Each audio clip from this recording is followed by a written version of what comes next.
delicate balancing act between the Philippines and two global powers, China and the United States. Beijing and Washington affirmed their commitment to strengthen diplomatic ties with Manila under a Marcos presidency.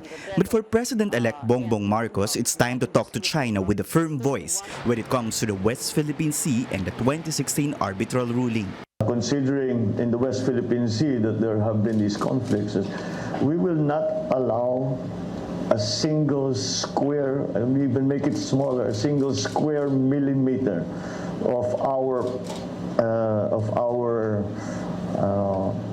maritime, coastal, and up to our 200 kilometers rights to be trampled upon.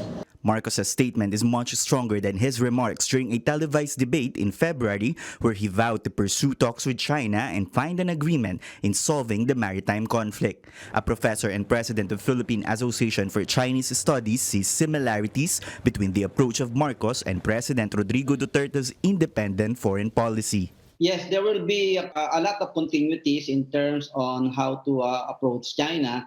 But President-elect Marcos will promote his own brand of dealing with China.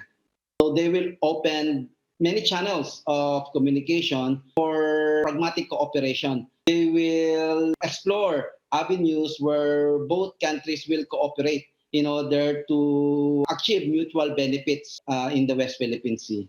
Another foreign relations expert weighs in on Marcos's pronouncements. He says the president-elect should veer away from vague messaging and lay down his plans as chief architect of foreign policy. Marcos Jr. should play his cards well in engaging with China and the United States. His actions must be erudite and strategic at the same time. We're not seeing that it should be a carbon copy of what President Duterte has done so far. We wanted to see the specific actions on how to implement the independent foreign policy. Former Foreign Affairs Secretary Albert Del Rosario says he is grateful for Marcos's uncompromising stand on the 2016 arbitral ruling. Del Rosario, who was DFA Secretary under the Aquino administration, lauds Marcos for saying that the 2016 arbitral ruling is not only a claim but also a right.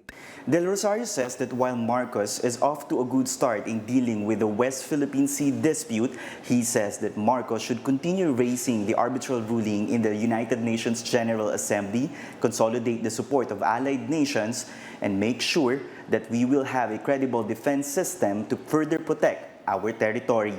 Tristan Udalo, CNN Philippines.